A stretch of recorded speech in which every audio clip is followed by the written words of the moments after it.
c'est encore un plaisir d'être parmi vous et de partager encore sur cette thématique en lien avec la conservation de la nature. C'est toujours un plaisir de se retrouver.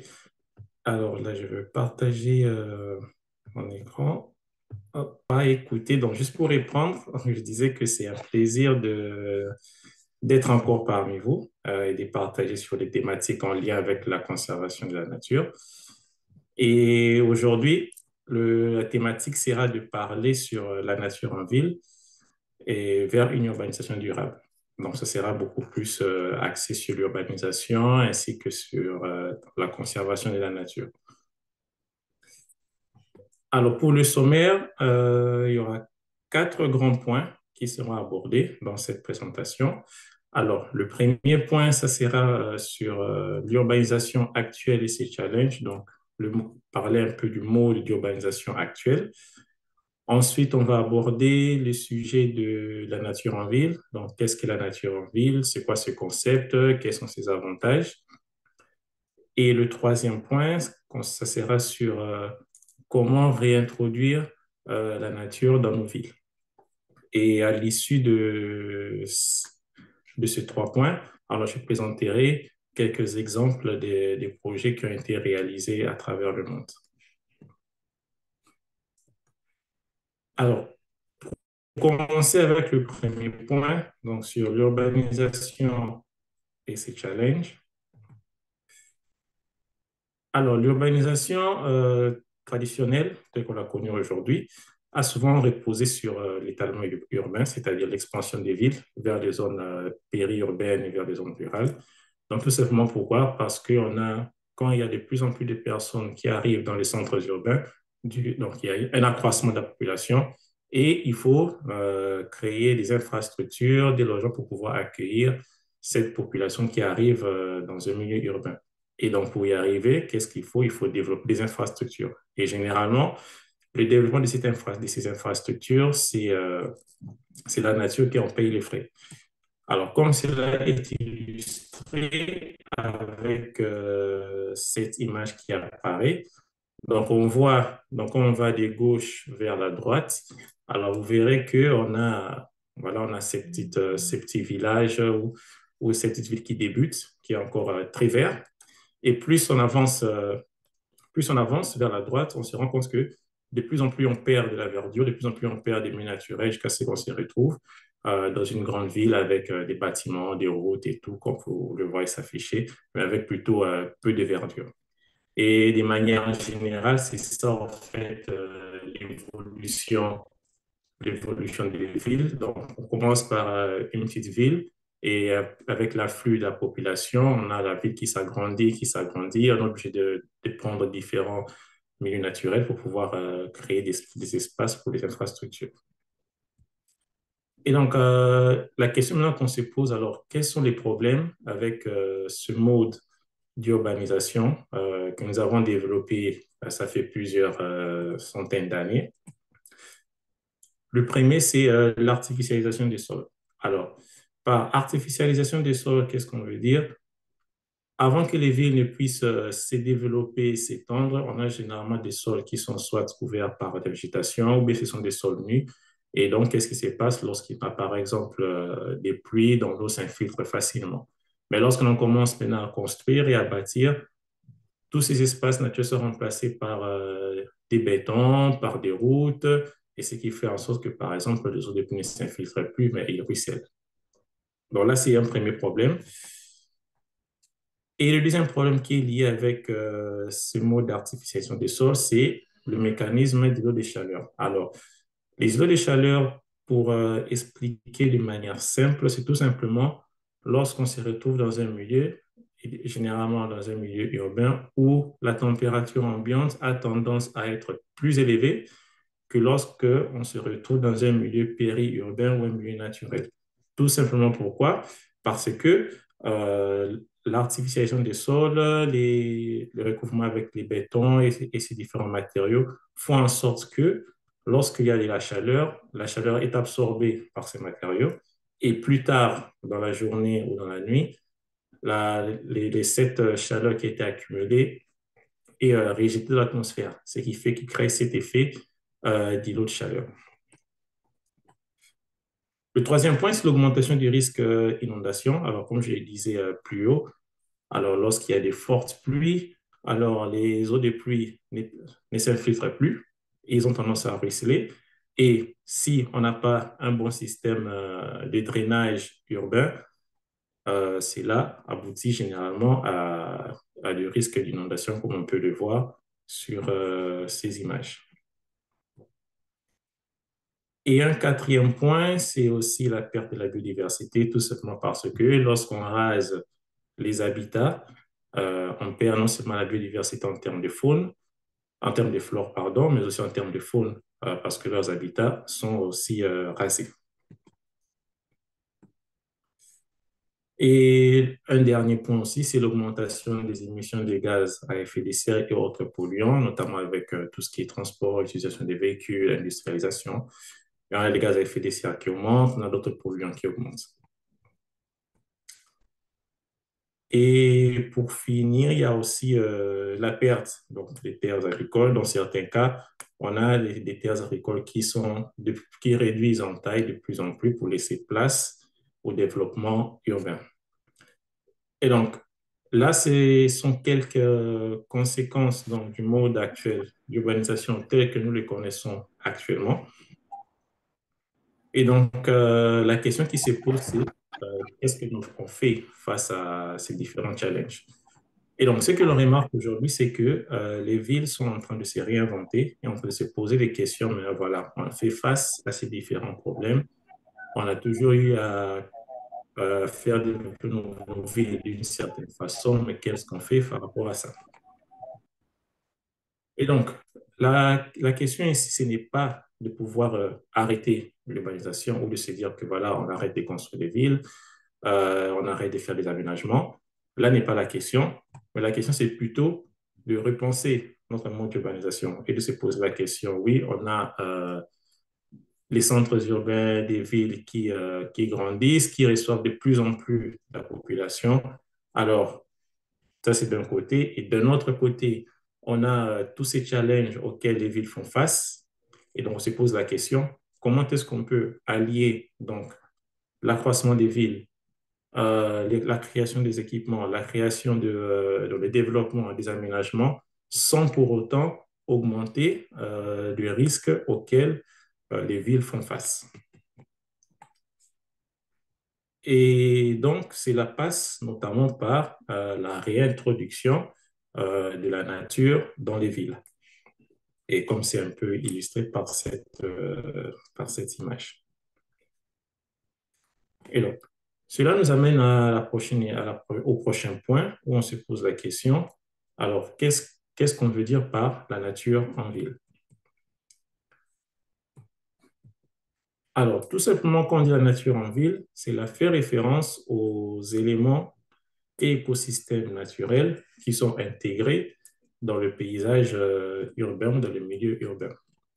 Et donc, cela peut prendre plusieurs formes, mais généralement, c'est fait à travers donc, le développement des espaces verts, comme des parcs, comme le réaménagement des cours d'eau,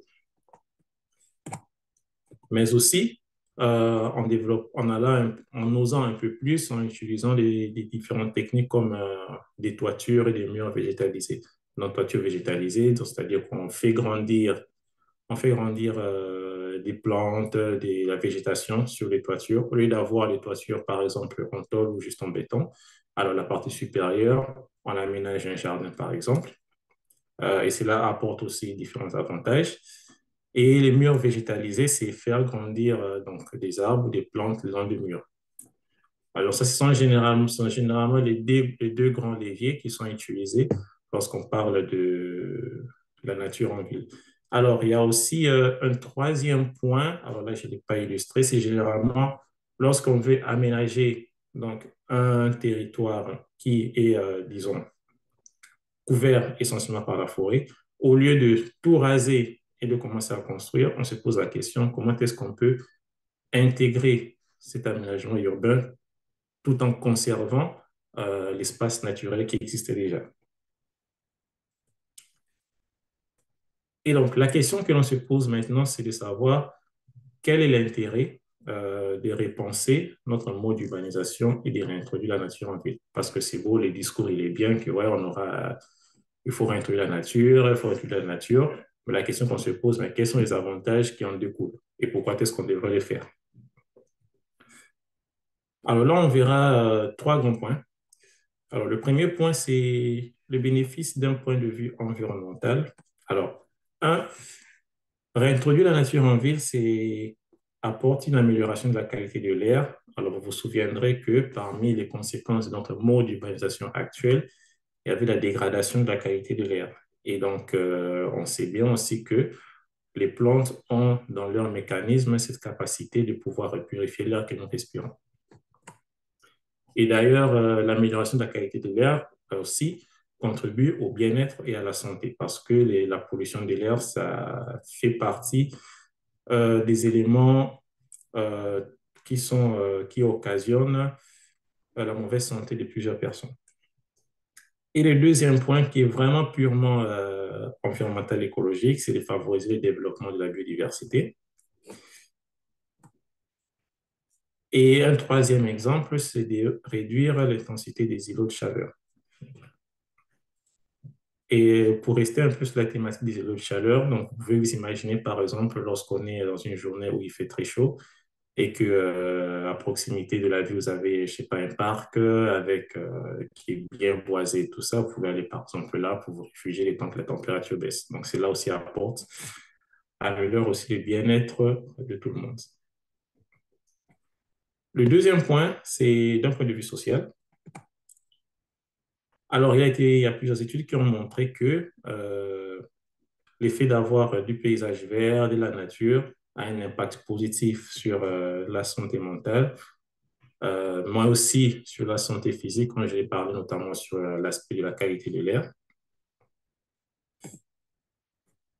Et avoir des différents espaces verts dans la ville aussi, ça apporte cette cohésion sociale, l'implication des communautés, parce que ce sont des points qui créent des rencontres où les gens peuvent se rencontrer et discuter, donc ça crée cette cohésion sociale. Et ça favorise aussi l'activité physique récréative. Alors, juste pour faire un petit pas en arrière sur l'aspect environnemental, j'avais aussi oublié d'ajouter par exemple que la nature en ville limite aussi des risques tels que les risques inondation. Tout simplement parce qu'on a moins de surfaces imperméabilisées et l'eau des pluies peut facilement s'infiltrer et ça limite en fait les risques d'inondation.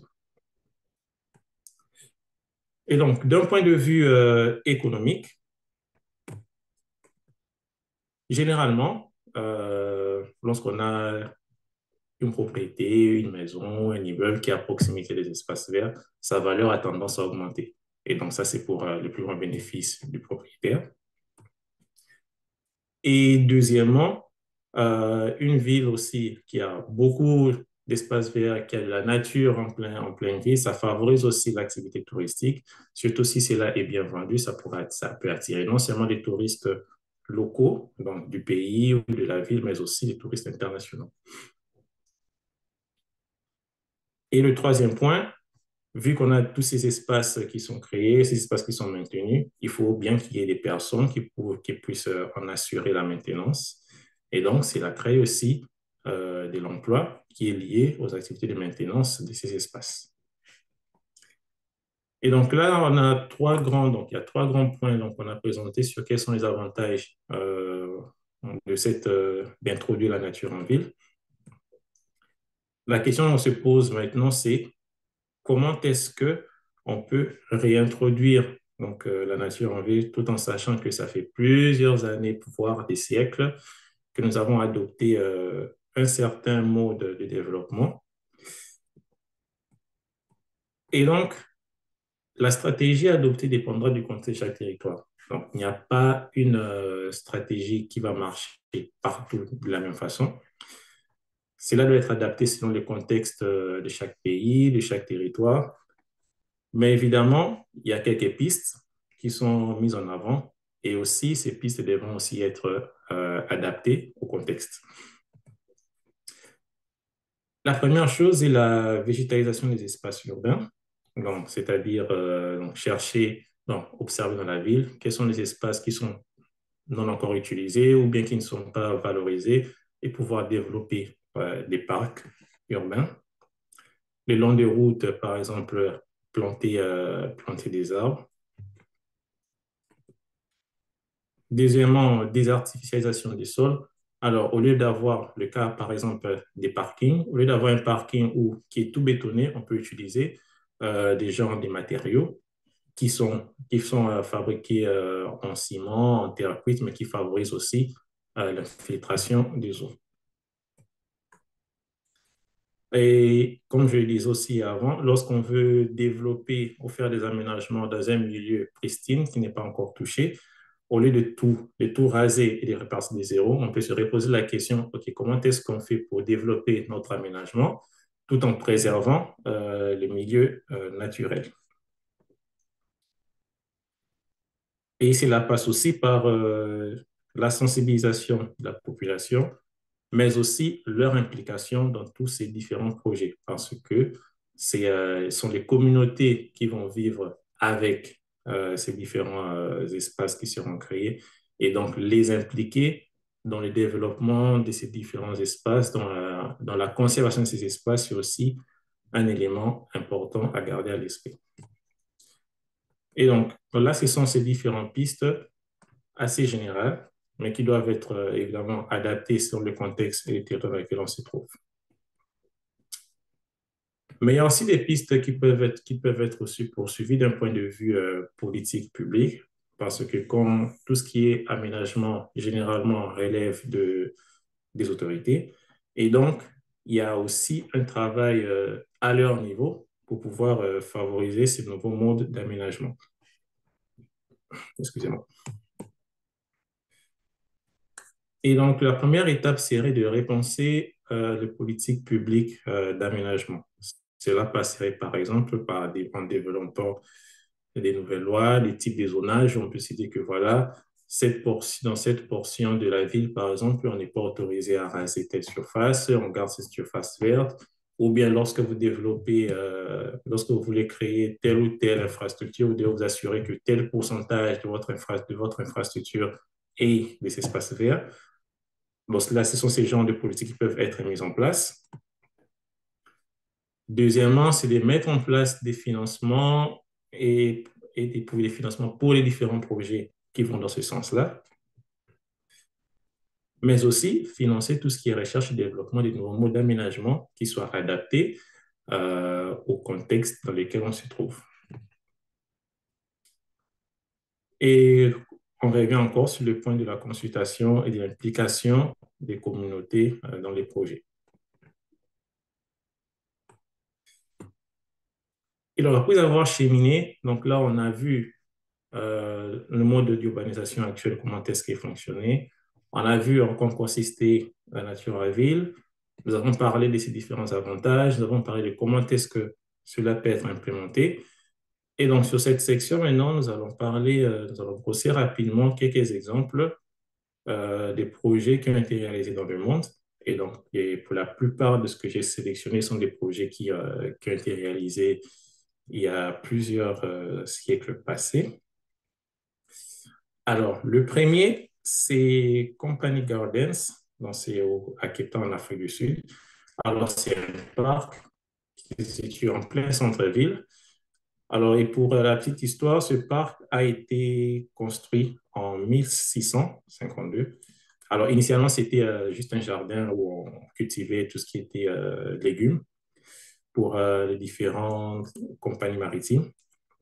Et avec le temps, la ville a décidé de transformer donc, ces grands jardins en espace géant en un espace vert aménagé, comme vous le voyez, avec différentes plantations d'arbres, différentes pelouses bien aménagées. Et cela crée un milieu convivial où les gens peuvent venir se balader, faire leur sport. Et ça rehausse aussi l'image de la ville.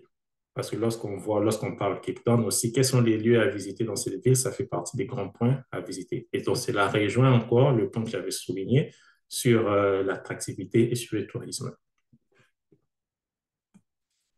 Alors, le deuxième exemple, c'est Central Park. Je pense la plupart doivent connaître Central Park parce que ça revient souvent dans les films que l'on regarde.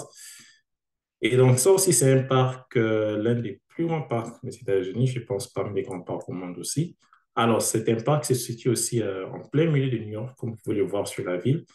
Et c'est pratiquement une forêt urbaine. Et ça aussi a été construit dans les années 1800. Et comme toujours, ça non seulement ça rehausse donc l'identité de la ville, mais ça attire non seulement les touristes, mais aussi ça joue un rôle écosystémique très important, notamment tout ce qui est purification de la qualité de l'air, gestion du risque à inondation euh, aussi.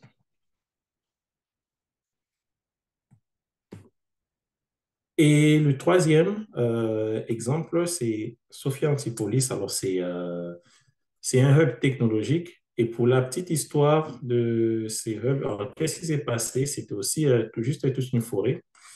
Et donc, les aménageurs se sont posé la question, comment est-ce qu'on peut développer un plateau qui regroupe des centres de recherche, des universités, des logements, des entreprises, sans pour autant dégrader fortement la forêt qui était en place. Et donc, ils se sont dit, on va aménager ce quartier, mais on doit s'assurer que 30 à 40 de l'espace reste vert. Et donc, ils ont travaillé donc avec cette contrainte pour aménager tout ce quartier. Et c'est ainsi que lorsque vous balayez dans ce quartier, vous verrez qu'il y a beaucoup d'espace vert. Et bien, vue aérienne, on voit que c'est pratiquement comme si on avait construit une ville dans une forêt. Et donc, cela revient à l'exemple, à l'une des pistes que j'avais mentionnées au départ, qui disait que lorsqu'on voulait faire des aménagements dans un milieu pristine, de se poser la question, au lieu de tout raser, comment est-ce qu'on peut développer nos aménagements tout autour de ces milieux.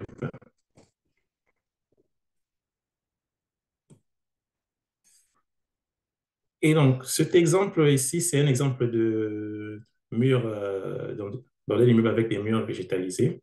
Alors là, c'était un peu un pari un peu fou d'un architecte italien, si je me souviens bien. Et donc, qu'est-ce qu'il a voulu faire? Il a voulu se poser la question, pourquoi ne pas développer un immeuble résidentiel où on pourrait faire grandir des plantes sur les parois? Et donc, c'est le pari qu'il a finalement réalisé. Donc, de construire ces deux immeubles jumeaux et sur lesquels les plantes grandissent le long des murs. Et cet immeuble a été réalisé dans les années 2000, si je ne me trompe pas. Voilà. Et le dernier exemple, c'est ce qu'on appelle le High Line. Donc, comme vous le verrez à votre gauche, alors c'était un chemin de fer abandonné qui n'était plus utilisé. Et sur la figure d'en bas, vous verrez que voilà, il y avait de mauvaises herbes qui ont commencé à pousser. Et à un certain moment, on voulait carrément détruire cet ancien chemin de fer et l'éliminer parce que ça devenait, c'était plus agréable à voir dans la ville. Et c'est ainsi qu'il y a eu un certain groupe de personnes qui se sont dit, mais attendez, au lieu de pouvoir carrément détruire ce chemin de fer, pourquoi ne pas l'aménager en un petit parc, une petite zone de balade? Et c'est ainsi que ce projet de High Line est né. Et là, il a été concrétisé en 2009. Et c'est l'image que vous voyez à votre droite. Donc, on vient de ce qu'on avait à gauche pour aller de ce qu'on avait à droite. Et donc, dans ces différents exemples, c'était pour montrer comment est-ce que la nature à la ville peut prendre plusieurs formes. Dans le cas qu'on a qui s'affiche sur votre écran, on peut voir qu'on avait une infrastructure abandonnée qu'on voulait déclasser. Et au final, ils ont repensé, au décidé qu'au lieu de les déclasser, pourquoi ne pas les transformer en un parc qui serait utile pour les riverains, chose qu'ils ont faite.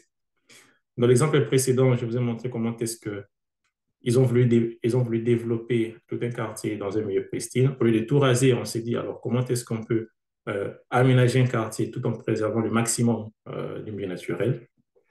Et dans les deux exemples précédents, ce sont des parcs qui ont été créés dans des villes qui étaient déjà existantes.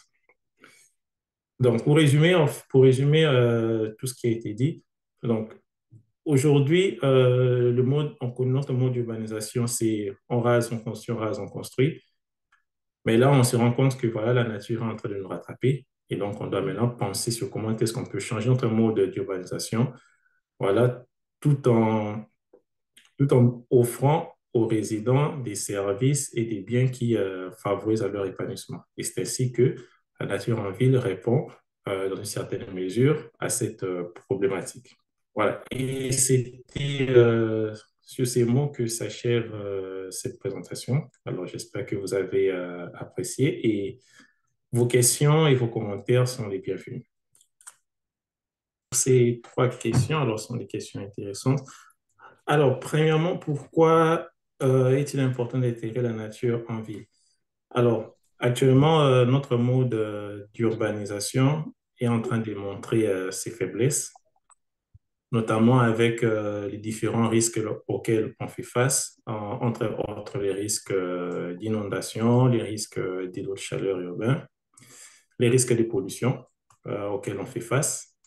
Et il y a aussi le changement climatique qui arrive et qui intensifie tous ces problèmes. Et donc, face à ces limites de notre urbanisation actuelle, on se pose la question, mais qu'est-ce qu'on fait face à ça? Et c'est ainsi que introduire la nature en ville, c'est l'une des pistes pour pouvoir répondre à ces problématiques. Et donc, c'est là pour directement répondre à la troisième question, on va dépasser la deuxième.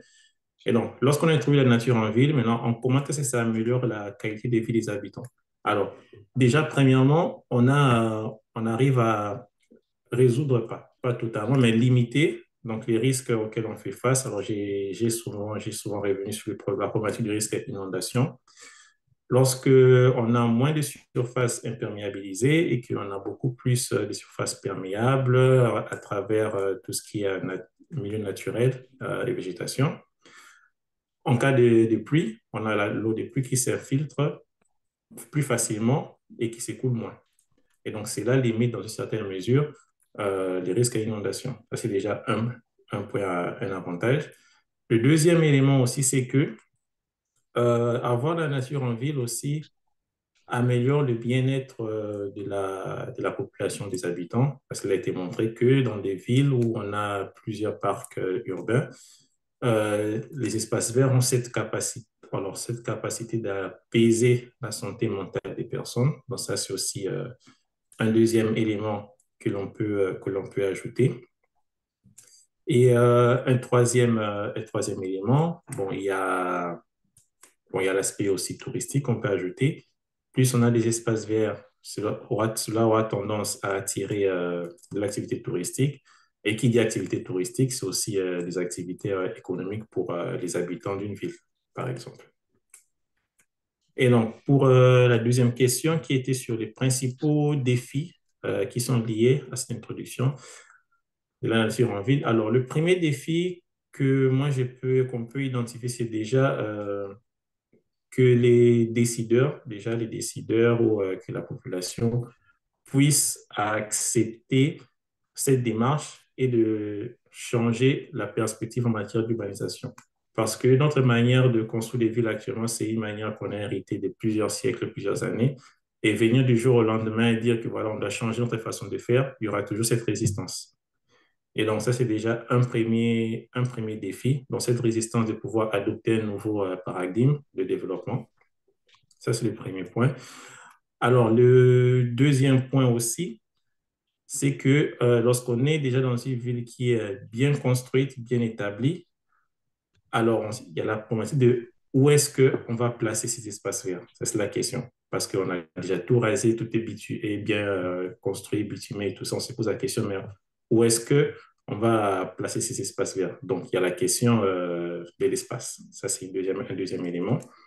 Et le troisième élément aussi, c'est que des fois, euh, arriver à intégrer ces dimensions d'espace vert dans un projet d'aménagement peut aussi être prohibitif en termes de coûts qui sont liés au développement. Parce qu'on peut se dire, construire comme on a l'habitude de faire habituellement peut coûter moins cher que lorsqu'on cherche à intégrer cette dimension écologique, naturelle dans l'aménagement.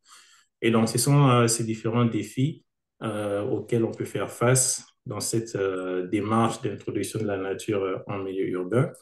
C'est ainsi que, parmi les préconisations, notamment, il y a cet aspect de la désensibilisation et de la volonté pardon, de la population et des décideurs, ça c'est un, et les deux aussi, de pouvoir investir dans tout ce qui est recherche et développement pour arriver à développer des voies et moyens qui soient adaptés au contexte territorial dans lequel on se trouve. Voilà pour répondre aux trois questions de notre monsieur. Ok, merci bien. Je vois, il y a une personne qui a la main levée. Je vais vous donner deux personnes maintenant. Je vous donnerai la parole tout à l'heure. Gardez vos mains levées. Mhm, J'ai envie de lire une question dans le, la boîte à messages. Donc, c'est un membre de l'audience qui dit, l'un des problèmes relatifs à la végétalisation des milieux urbains est le rôle que peuvent jouer ces poches de forêt dans le risque de la transmission des maladies infectieuses, mhm. particulièrement les maladies à transmission vectorielle, car ces environnements pourraient jouer le rôle de refuge pour les vecteurs tels que les moustiques. Comment abordez-vous ce pan dans la végétalisation des villes? Merci. Voilà. Alors oui, ça c'est aussi un élément très important. C'est la raison pour laquelle lorsqu'on rentre dans cette démarche, il ne s'agit pas tout simplement de planter, planter, planter. Il y a toute une démarche qu'il faut faire pour pouvoir prendre en compte ces différents aspects. C'est ainsi que lorsqu'on a un projet d'introduction de nature en ville, on fait asseoir autour d'une table différents professionnels, notamment les experts en santé publique, les écologistes, les ingénieurs, tout simplement pour répondre à toutes ces différentes problématiques, notamment sur, OK, si on décide de créer une forêt urbaine, comment est-ce que on fait en sorte qu'on limite, par exemple, le risque de développement de maladies comme la malaria, notamment. Et cela peut passer par exemple, parce qu'on sait notamment que c'est vrai que les milieux comme les forêts sont propices à ça, mais on sait aussi que d'un côté, la malaria, les anophèles sont beaucoup plus dans des milieux très humides, donc les eaux stagnantes et consorts. Et donc on peut se dire, parmi les pistes, OK, on sait que une forêt urbaine est propice, par exemple, à l'anophèle au moustique, mais d'un certain côté, on sait aussi que voilà, si on garde des eaux stagnantes et consorts, cela favorisera aussi leur développement. Donc, on peut se dire, OK, on développe cette forêt urbaine, mais on fait en sorte que il n'y ait pas en permanence des eaux stagnantes, de sorte qu'il n'y a pas un environnement qui soit propice au développement de ces moustiques. Alors, ça, c'est juste un exemple comme ça, mais l'idée, c'est que lorsqu'on aborde ces projets, on réunit autour d'une table différentes personnes selon leurs compétences pour qu'on puisse anticiper au maximum les différents challenges auxquels on peut faire face, de sorte que lorsqu'on lance ce projet, on aura, du moins en amont, répondu à plusieurs des risques qui peuvent en découler. Ok, merci. Comme quoi, ça peut donc être une tâche assez laborieuse s'il faut penser à tous ces aspects-là. Merci pour la question et merci pour l'éclaircissement, Monsieur Ilunga. Je vais donner la parole à... Le nom, c'est Lia Ouvert. Je ne connais pas votre nom, mais vous avez levé la main en premier. Vous pouvez ouvrir votre micro et poser votre question.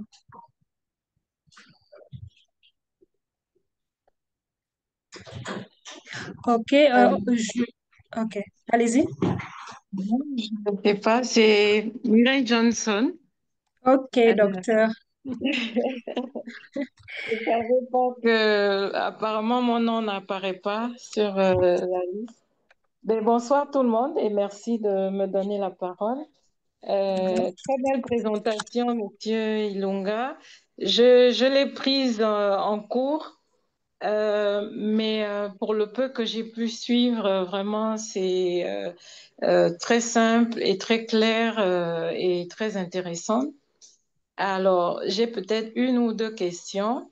Je voudrais savoir, la première question, est-ce que en tant que spécialiste, vous travaillez régulièrement avec les architectes? Si je pose cette question, c'est parce que, bon, je me dis, vous avez parlé de réinventer le milieu urbain et moi, j'ai pensé tout de suite au cas du continent africain parce que en général, on a un peu, toutes les zones urbaines sont plus calquées sur le modèle occidental avec tout ce qui est bétonné, etc. Est-ce que il y a peut-être des projets, j'en sais rien, hein, peut-être ça existe déjà, des projets pour apporter euh, un modèle ou un type particulier, spécifique, qui reflète la culture africaine dans euh, le mode de construction, par exemple. Je sais qu'il y a un architecte célèbre, assez reconnu, le burkinabé, germano-burkinabé Francis Kéré, je crois. Il a la particularité d'utiliser des matériaux locaux et propres au milieu naturel. Est-ce que c'est quelque chose qui est assez répandu? Et sinon, ce serait vraiment intéressant pour repenser nos villes africaines avec une identité propre voilà, dans le mode ou le type de construction de bâtiments, etc. Et l'autre chose, j'ai pensé à la ville de Nairobi. Je crois que c'est là-bas où il y a la rencontre d'un parc et puis les limites de la ville, parce que la ville s'étend ou les limites du parc. La ville est en train de s'étendre et empiète quasiment parce que je pense qu'on voit, ça je le vois, j'ai jamais été, mais je vois sur euh, les réseaux sociaux, etc. On voit des animaux, des zèbres, d'autres types d'espèces, d'autres espèces animales. Euh, bon, là, c'est, je pense, quelque chose qui se passe peut-être naturellement entre guillemets, parce que bon, il y a quand même une action de l'homme qui évolue vers la nature. Euh, Est-ce que c'est quelque chose on pourrait reproduire ailleurs? Ce serait peut-être du genre Central Park, mais avec des animaux, mais à ce moment, ça va être peut-être clôturé. Je sais pas, mais ça a l'air en tout cas intéressant et moi, je rêve de voir dans nos villes africaines, euh, voilà, un paysage différent, mais vraiment spécifique, typique africain. Voilà, merci. Mais je vous remercie pour votre commentaire et pour vos questions. Alors, est-ce que, déjà, pour la question de est-ce que je travaille avec des architectes, alors de temps en temps, oui. Alors, j'échange avec eux et on a eu à aborder ces différentes thématiques. Alors, je donne un exemple, pas un exemple concret. Il y a, ils sont en train, sur un projet sur lequel je travaille, ils sont en train d'aménager une nouvelle gare ferroviaire. Et donc, dans cette gare ferroviaire, les architectes, au lieu de construire juste une gare où vous avez votre bâtiment avec les rails qui passent, ils ont essayé de repenser dans cette gare. Ils ont dit, OK, une portion de la gare, on peut créer un parc au sein de la gare où, par exemple, les voyageurs, au lieu de rester juste dans une salle fermée ou sur les quais en attendant le train, ils peuvent aller se balader, rester sous un arbre, prendre de l'air. Et donc, ils ont essayé de faire ce design-là pour essayer d'agencer et la gare et créer un parc pour que ça soit très convivial et juste pas un lieu d'attente pour le train, mais aussi un lieu de convivialité. Et donc, ça, c'est un exemple des projets sur lesquels je travaille et sur lesquels les architectes, je collabore avec les architectes, parce que moi, je ne suis pas architecte de base. Et donc, oui, ça, c'est quelque chose c'est un mouvement qui prend de l'ampleur notamment en Occident, parce que de plus en plus, des projets à toutes ces dimensions nature qu'ils incluent, et même leurs documents d'urbanisme et leur zonage, ils ont aussi commencé à intégrer cet aspect nature dedans. Et donc, vous avez tout à fait raison lorsque vous dites que notre mode d'urbanisation ici sur notre continent est calqué sur les leurs. Ça, c'est typiquement vrai. Mais ce qu'on remarque aussi, c'est qu'eux, ils sont en train maintenant de changer leur façon de s'urbaniser, mais que malheureusement, nous, on est resté sur ces modèles-là qu'ils nous ont légués.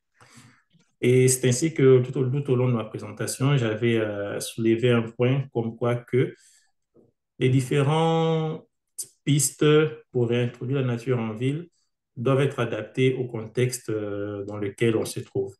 Donc, ce qui revient sur votre position que sur notre continent, chaque pays, on doit s'asseoir et se poser la question, quel est le mode d'urbanisation qui soit non seulement donc, respectueux de l'environnement, mais qui reflète aussi notre identité en tant qu'Africain ou en tant que ressortissant de n'importe quel pays du continent. Et donc, déjà, merci pour le nom de l'architecte que vous avez partagé, Francis Kéré, que je ne connaissais pas d'ailleurs, que je vais regarder ces différents travaux. Mais D'accord. effectivement, ce serait vraiment intéressant d'avoir donc ces gens, de plus en plus ces gens de personnes, les architectes issus du continent, qui prennent le devant pour proposer des modes d'aménagement, des modes d'architecture qui reflètent vraiment l'identité. Et donc, concernant, voilà, sur votre commentaire sur les parcs à Nairobi, qui est à proximité de la ville, alors, ouais, c'est vrai que généralement, les parcs naturels ont tendance à être un peu plus loin des villes.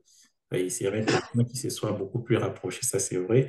Mais de mémoire, si je ne dis pas de bêtises, dans la ville de Kinshasa, il y a un parc qui s'appelle le parc naturel de la Ntsele, je crois bien. Et il me semble que je n'y ai jamais été personnellement, mais il me semble qu'il y a aussi, c'est un grand parc où il y a aussi on dit, des animaux qui se baladent aussi là. Et donc, je pense que ça peut être aussi un exemple concret d'un parc naturel à proximité d'une ville. Ok, merci beaucoup. Je t'en prie. Ok, on a une question dans le chat box. Mais avant de lire la question dans le chat box, Monsieur Dieu merci avait la main levée. Monsieur Baopoko, vous ne voulez pas ouvrir votre micro et poser votre question? Justement, je vous remercie pour la parole accordée. En fait, je vous rejoins avec un petit retard. Mais justement, j'avais une question. Heureusement que mon prédécesseur avait vraiment soulevé ça concernant le fait que dans les activités de l'introduction de la nature dans les milieux urbains, si vraiment il y a des architectes qui accompagnent les projets ou bien ces activités-là. Donc, j'ai déjà eu la réponse. Mais ainsi, peut-être ajouter une chose dans le sens d'une préoccupation. Je voulais savoir si, euh, dans tels projets ou bien activités, est-ce qu'il y a l'avantage de commencer dans une zone où il n'y a pas des infrastructures et que du coup, si on veut construire des natures, il est avantageux d'ajouter la nature dans les milieux déjà urbanisés. Donc, s'il faut dire en un mot, je voulais avoir la différence là où il y a plus d'avantages dans les activités de la construction et puis l'implication de la nature dans une nouvelle zone, ou bien on peut mettre ça dans une zone déjà urbanisée. Je ne sais pas si je me fais comprendre. Oui. Donc, merci, Dieu merci pour la question. Alors oui, donc vous posez la question dans les deux cas de figure, donc introduire dans la nature dans un milieu urbain déjà existant ou carrément construire dans une zone naturelle pristine. Et donc, les deux cas sont faisables. Alors, l'avantage que offre un développement dans un milieu pristine, c'est que on part de zéro. Et donc, on se pose la question, comment est-ce qu'on peut développer donc, cet endroit tout en limitant au maximum l'impact sur le milieu naturel ou tout en préservant au maximum en préservant au maximum le milieu naturel. Donc, ça, c'est la question qu'on se posera lorsqu'on est en face d'un milieu pristine. Et c'est ça qui va en fait guider comment est-ce que les aménagements seront réalisés. Et pour moi, c'est une opportunité dans le sens où ça permet notamment de développer de nouvelles approches parce qu'on fait face à une nouvelle situation. On cherche à développer de nouvelles approches innovatives pour développer tout en incluant la nature dans ce processus-là. Et lorsqu'on a un cas de figure où on est dans une ville déjà toute bien construite, bétonnée, tout c'est OK. Alors là aussi, c'est une opportunité. Pourquoi? Parce que en introduisant la nature dans un contexte déjà fortement urbanisé, on améliore le bien-être de la population et des habitants. Mais le challenge maintenant est que il va falloir trouver les zones où il va falloir placer ces différents milieux naturels.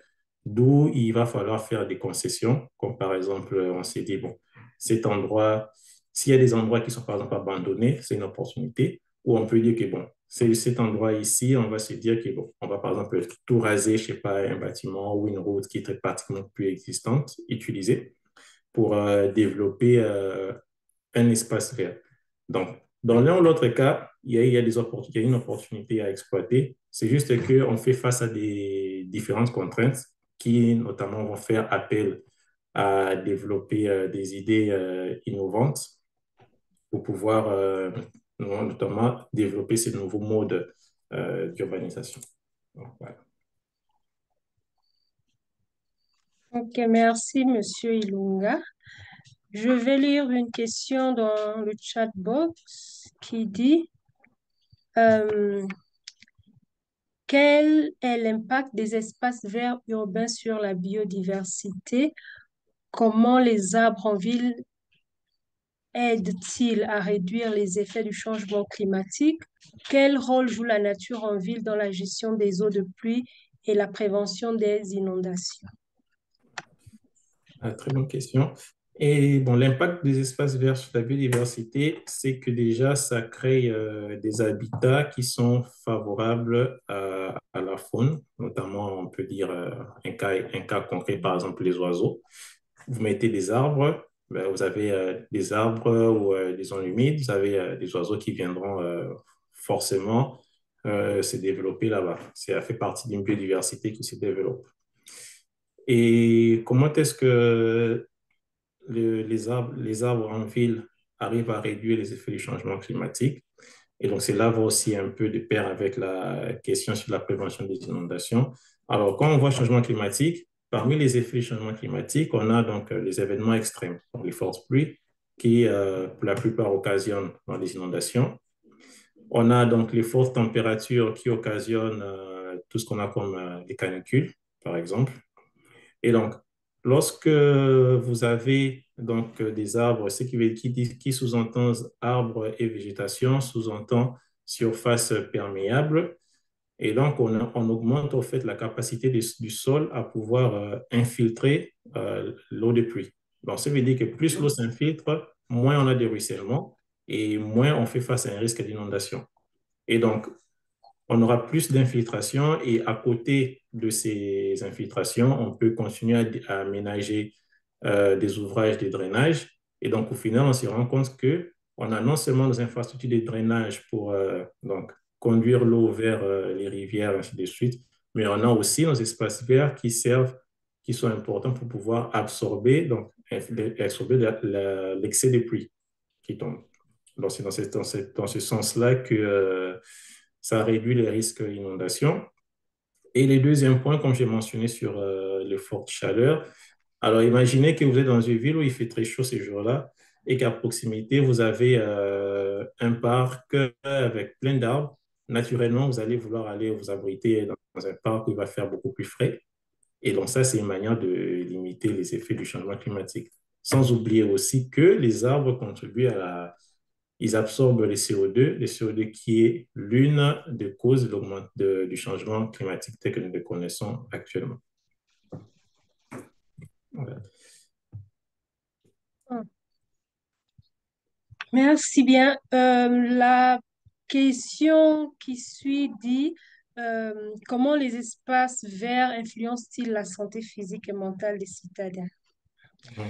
Quel est l'impact économique des parcs et jardins urbains sur les quartiers?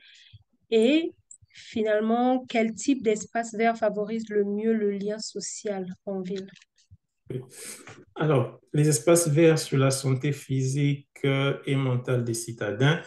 Alors, c'est toujours plus agréable d'aller faire son petit jogging, d'aller courir dans un endroit, dans un parc où il fait beau, où il y a des espaces verts. Ben, c'est dans ce sens-là que ça facilite, que ça impacte positivement la santé physique. Donc, faire son petit jogging, faire une petite balade, c'est toujours bon pour la santé physique.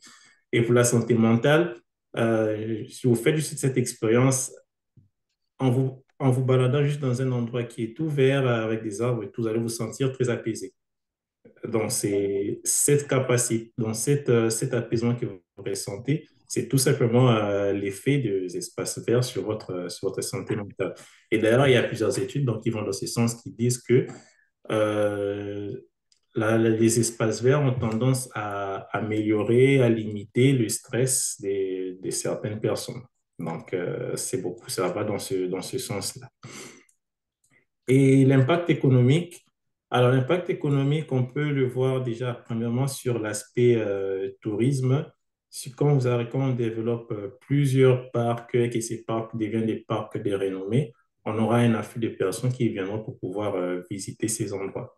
Et qui dit touriste, dit développement des activités qui vont avec, commerce et consorts. Donc ça, c'est un impact économique déjà.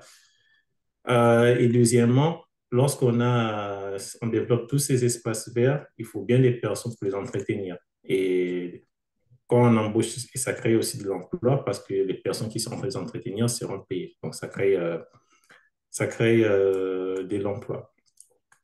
Et donc, quel type d'espace vert favorise mieux? Alors, je ne saurais pas dire quel type favorise mieux, mais je dirais que de manière générale, déjà lorsqu'on a différents de ces espaces verts ici et là, ça favorise déjà cette cohésion sociale parce que ça crée un lieu de rencontre avec plusieurs personnes. Et donc, un point de rencontre où plusieurs gens viennent se promener, que ce soit individuellement, en famille, faire le sport. Et pendant que chacun fait ses activités, il y a des échanges qui peuvent avoir lieu, des discussions. Donc, ce sont ces différentes activités autour de ça qui créent en fait ces liens sociaux et qui maintiennent en fait cette cohésion sociale avec la population. Hmm, Voilà. OK. Merci pour votre réponse. J'ai une question avant de lire les questions qui sont dans le chat box. Tout à l'heure, Mhm. vous avez parlé de Sophia Antipolis, l'un Oui. des projets qui a réussi en France. Mhm. Et vous avez mentionné le fait que la vue aérienne donne l'impression que c'est une ville dans une forêt. Ouais. Et en fait, je mentionne tout ça pour parler un peu de la vue aérienne des pays en Afrique francophone, donc l'Afrique de l'Ouest et l'Afrique centrale. Je Mhm. sais je me souviens que quand je survole souvent ces endroits, par exemple, quand je suis en voyage, c'est vraiment l'impression que la vue aérienne de cette région-là me donne. J'ai l'impression vraiment que on a construit soit pas loin d'une forêt, soit dans une forêt, parce que c'est assez vert. Il y a des maisons, mais il y a aussi assez... Donc, je voulais un peu savoir, en ce qui concerne l'urbanisation durable, quelle est la position de cette région-là, l'Afrique de l'Ouest et l'Afrique centrale? Est-ce que on ne peut pas dire que, même si c'est involontaire, est-ce qu'on ne peut pas dire qu'il y a une certaine urbanisation durable qui se fait, même si c'est pas de façon intentionnelle, mais c'est quand même là? Oui. Alors oui, l'avantage que nous, on a sur nos pays d'Afrique centrale, c'est que on a des vastes étendues de terres qui ne sont pas encore urbanisées. Alors, je prends l'exemple du Congo. Alors, si je me souviens bien des statistiques, on dit que 80% du territoire du Congo dans la RDC est couvert par la forêt. Donc, il n'y a que 20% qui est urbanisé. Ce qui donne en fait, lorsque vous survolez le pays, que c'est tout vert et c'est tout beau. Ça, c'est ce qui est beau. Mais ce qu'il faut aussi voir, c'est que lorsque l'on rentre maintenant dans nos villes comme telles, on se rend compte que nos villes ont tendance à être moins vertes. C'est là où le contraste intervient. Et donc, l'idée, c'est comme notre collègue, la docteure qui a posé la question bien avant, c'est que c'est vrai qu'on a plusieurs de nos forêts qui sont bien maintenues, bien gardées, mais une fois que l'on rentre dans nos villes, on se rend compte qu'au fait que nos villes ont tendance à être tout gris, bétonné, bétonné, bétonné, bétonné. Donc, parce qu'on a tout simplement adopté un mode d'urbanisation à la manière occidentale. Donc, c'est que nous, maintenant, l'opportunité que nous, on a à notre niveau, c'est que on a encore nos forêts qui sont vierges et qui occupent une grande partie de notre territoire. Donc, on peut, en fait, agir sur deux leviers, puisque inévitablement, nos villes auront tendance à grandir. Donc, lorsque nos villes seront en train de s'étendre, au lieu juste de raser les forêts qui nous restent, mais de pouvoir réfléchir sur comment est-ce qu'on peut adopter un développement durable pour pouvoir construire tout en conservant les forêts que l'on a. Et pour nos villes qui sont déjà existantes, où on n'a que bétoniser, comment est-ce qu'on peut maintenant réintroduire cette forêt qu'on a autrefois coupée et comment réintroduire ça sous forme de parcs, de forêts urbaines, ainsi de suite. Donc, voilà. Donc, c'est sous cette perspective qu'on devrait beaucoup plus voir en fait l'état de nos pays. Voilà. Ok. Et, et concernant l'implication de communautés, quelle méthode vous pensez, en ce qui concerne cette région de l'Afrique, marcherait le mieux pour impliquer les communautés euh, dans cette stratégie-là de l'urbanisation durable? Alors, pour moi, je dirais que l'une des manières simples est tout simplement d'aller directement au contact avec les personnes. Alors, c'est-à-dire, si on veut, on a une idée de créer, je donne un parc dans un quartier, au lieu juste de se réveiller un bon matin, amener nos engins et puis commencer à construire des parcs, c'est de créer, comment on peut dire, des séances de travail. Donc, parler aux différents référents que voilà le projet qu'on veut faire, on organise une séance de travail tel jour, venez au maximum pour qu'on en discute. Donc, après, le format de la séance de travail elle peut varier, mais l'idée, c'est vraiment d'aller au contact direct avec les personnes pour pouvoir recueillir leur avis. Parce qu'à la fin, ce sont ces personnes qui habitent dans ce quartier, ce sont ces personnes qui connaissent mieux les quartiers et ce sont des personnes qui pourront aussi avoir des meilleures idées sur comment est-ce qu'on peut implémenter tel ou tel projet dans telle zone. Voilà. Donc, l'idée, c'est vraiment d'aller au contact direct avec ces personnes, d'échanger avec eux, d'être le plus transparent possible et de recueillir aussi leur avis. Et c'est là dans tout le processus, que ce soit à partir de la planification jusqu'à l'exécution. Bien. Merci bien. Ok, il y a une question. Ok, le nom se lit en vert, donc je ne sais pas exactement de qui il s'agit, mais la personne dit comment les espaces verts influencent-ils la santé? Ok, non, désolé, j'avais déjà lu cela. Euh, ok, il y a une question de Minani Abel qui dit bonsoir Gustave. Dans nos milieux urbains, lorsque les gens voient un espace vert, ils considèrent que c'est mal géré. Comment pouvons-nous bénéficier de l'expérience tirée des exemples que vous avez partagés? Alors, aujourd'hui, alors c'est vrai que c'est mal géré, ça c'est ce qui arrive souvent. Alors, comment bénéficier des expériences? Alors, des manières les plus simples, c'est que beaucoup de ces projets qui réussissent ou qui débutent sont généralement disponibles. Il y a de la littérature sur ces projets-là. Donc, ça, c'est déjà un point de départ. Il y a de la littérature sur ces projets.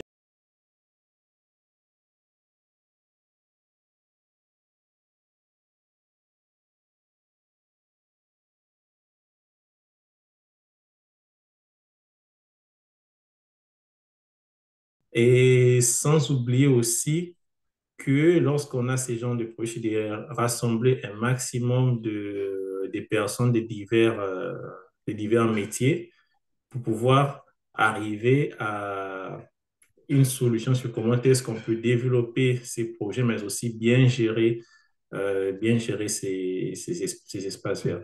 Donc, pour moi, c'est vraiment d'aller, le plus simple, c'est réunir autant d'experts sur ces sujets et puis aussi aller à la recherche de ces différents projets ça peut être à travers le monde, à travers les continents, qui ont réussi lire les retours d'expérience, comment est-ce qu'ils ont fait, quels étaient les challenges qu'ils ont rencontrés, comment est-ce que on peut reproduire ça dans notre contexte. Alors ça, c'est vraiment important, c'est reproduire dans le contexte dans lequel on se trouve, parce qu'un projet qui a fonctionné ailleurs, on ne peut pas juste le reproduire, les copies conformes dans le contexte dans lequel on se trouve. Il faut toujours l'adapter dans le contexte local dans lequel on se trouve. Donc, c'est vraiment cette démarche qu'il faut suivre tout simplement.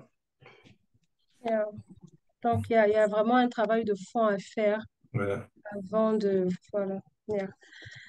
Il y a Dr. Mireille Johnson qui dit, je crois que c'est plus un commentaire qu'une question, nous pourrions créer un mouvement de sensibilisation auprès des autorités et aussi des communautés locales dans nos régions pour préserver la nature en milieu urbain. Oui, oui, je suis tout à fait d'accord. Tout à fait d'accord. Et ShareScreen aussi passe par là. Donc, c'est déjà une bonne plateforme. Exactement. C'est pourquoi il faut aller sur la chaîne YouTube et puis partager les vidéos. Et je ne vois plus de questions dans le chat box. Il n'y a pas de main levée. Je pense que ça veut dire que tout le monde est satisfait. Euh, je, J'aimerais savoir si Monsieur Gustave Ilunga a un mot de fin avant que... Il y a des questions qui viennent d'arriver dans le chat box. C'est lien ouvert. Mhm. Euh, La personne demande quelles initiatives peuvent être mises en place pour favoriser la biodiversité en ville.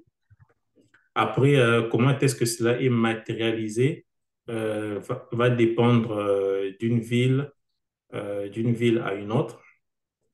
Et c'est là revient aussi sur la problématique d'espace disponible dans les villes. Ça, c'est une bonne problématique parce que comment trouver un espace pour pouvoir implanter des espaces verts? Et donc là, ça rentre vraiment dans le cadre de la politique publique, donc des décideurs, et de rassembler les architectes, les ingénieurs, la population pour décider, OK, si on a, qu'est-ce qu'on fait de tel espace? Ce qui est sûr, si on a un espace, par exemple, abandonné, est-ce qu'on peut utiliser cet espace abandonné pour recréer un parc, par exemple?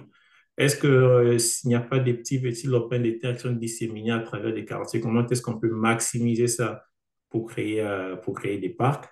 Des fois, on peut aussi avoir des idées peu populaires comme raser, par exemple, je sais pas, un ancien bâtiment pour pouvoir le remplacer par un parc. Soit c'est différents exemples qui peuvent être mis en place, mais, mais le point clé reste que il faudrait toujours rassembler un maximum de personnes, et particulièrement les personnes qui connaissent mieux la vie dans laquelle on se trouve, pour pouvoir aboutir à une décision sur où est-ce qu'on place un parc lorsque, par exemple, on fait face à un manque d'espace. Et donc, pour les villes qui ont réussi, alors il y a plusieurs villes qui ont eu des projets à succès. Ce sont ces villes que j'ai à présenter dans ma présentation. Vous avez la ville de New York, vous avez la ville de Cape Town, vous avez la ville de Nice aussi en France. Il y a plusieurs de ces genres de villes. Il y a aussi Curitiba au Brésil, par exemple, qui est aussi un exemple à succès de l'intégration de la nature dans la ville. Et donc, comment concilier urbanisation et préservation des espaces naturels? Ah oui, ça, c'est toujours le débat, c'est toujours la problématique qui est là. Alors, comme je disais tantôt, il y a ce besoin d'urbaniser parce qu'il y a la population qui grandit, il faut pouvoir offrir des services, des infrastructures à cette population. Mais d'un côté, il faut aussi chercher à préserver la nature. Donc, il s'agit tout simplement de trouver un équilibre, un équilibre entre les deux. Et comment est-ce qu'on aboutit à cet équilibre-là? C'est toujours en rassemblant un maximum de personnes autour d'une table et pour pouvoir en discuter. Parce qu'au final, ce sont les personnes qui vont vivre dans ces milieux et qu'on ne peut pas juste prendre des décisions comme telles sans pourtant consulter des personnes qui vont vivre dans ces milieux que l'on veut transformer. Donc, pour moi, pour arriver à concilier les deux, ça demande de la volonté à tous les niveaux, la volonté pour pouvoir arriver à cet équilibre-là et aussi consulter toutes les parties prenantes. Désolée. Merci donc pour tous ces éclaircissements. Je crois qu'on n'a plus de questions et que on peut donc vous demander si vous avez un mot de fin. Bon, merci déjà pour la plateforme. C'était pour cette opportunité de partager sur cette thématique que j'apprécie beaucoup. Et merci aussi pour les différentes questions, les commentaires que j'ai reçus, qui étaient très pertinents d'ailleurs. C'était un bon moment d'échange. Et on se dit que voilà, tout ce qu'on peut faire, c'est de continuer à relayer les messages, continuer à s'informer sur ces thématiques, continuer à partager cela autour de nous et que petit à petit, ça prendra du temps. Mais un jour, finalement, je pense qu'on y arrivera à trouver cet équilibre entre urbanisation et préservation des espaces naturels. Et j'espère aussi que très prochainement, j'essaierai encore au mieux de vous pour partager encore sur d'autres thématiques, mais aussi pour écouter les différents experts aussi qui pourront partager aussi sur leur expérience, sur leur domaine d'expertise. Ouais. Ok. Merci beaucoup, Monsieur Ilunga. On a beaucoup appris et merci aussi à l'audience pour toutes vos questions. Donc, bonne soirée à tous et on se retrouve dans 2 semaines pour un autre événement sur de soirée conservation. Allez, Bye bye. merci. Bonne soirée. Laetitia, désolée, Oui. il y a quelqu'un qui a écrit dans le chat box qu'il aimerait poser une question, malgré qu'il est venu en retard. Patrick Mbaya. La ville Séoul est aussi un exemple. J'étais là et j'ai vu aussi. Non, Et non, je non. vis aussi. Ok. J'ai une question, mais je suis entrée en retard. Je crois que c'est En ça. retard. Ok, Monsieur Ilunga, vous décidez. On a Oh, oui, encore oui, 10 je minutes peux. avant 20h30, donc on a encore le temps. Ouais, je peux prendre une question, il n'y a pas de souci. Mhm. Monsieur Patrick Mbaya, vous pouvez ouvrir votre micro. Désolé, je ma fille entre mes mains, mais je vous souviens. Bonsoir, chers tous. Bon, bonsoir, monsieur le présentateur. Je suis content de vous suivre malgré que j'étais au volant en attendant d'arriver à la maison. Oui, je vous ai suivi malheureusement en retard, mais je voulais quand même échanger avec vous. Je vais, voilà, ça aussi. Alors, parmi les deux, laquelle il faut entrer en contact et puis quels sont les critères, voilà, pour créer un espace en RDC. Alors, merci déjà pour la question. Alors, je ne suis pas très familier avec les différentes juridictions de qu'est-ce que le ministère de l'Aménagement gère, qu'est-ce que le ministère de l'Environnement gère. Donc là, je ne saurais pas vous répondre sur qui entrer en contact.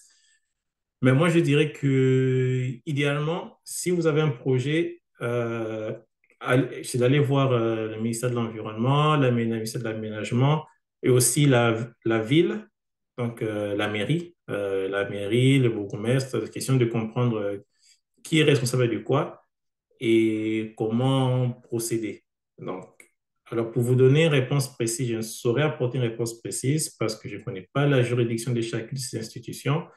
Mais je pense qu'en les consultant tous, vous aurez forcément une réponse sur quelle est la démarche à entreprendre et comment y arriver pour le montage d'un tel projet.